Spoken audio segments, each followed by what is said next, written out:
Ach, geh weg! Ich hab nicht aufgeräumt!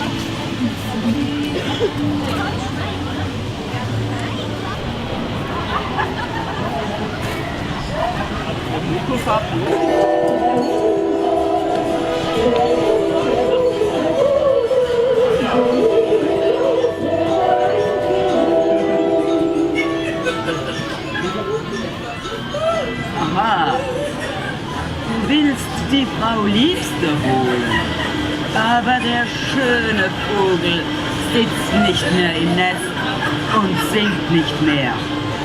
Die Katze hat ihn geholt und wird auch dir noch die Augen aufkratzen.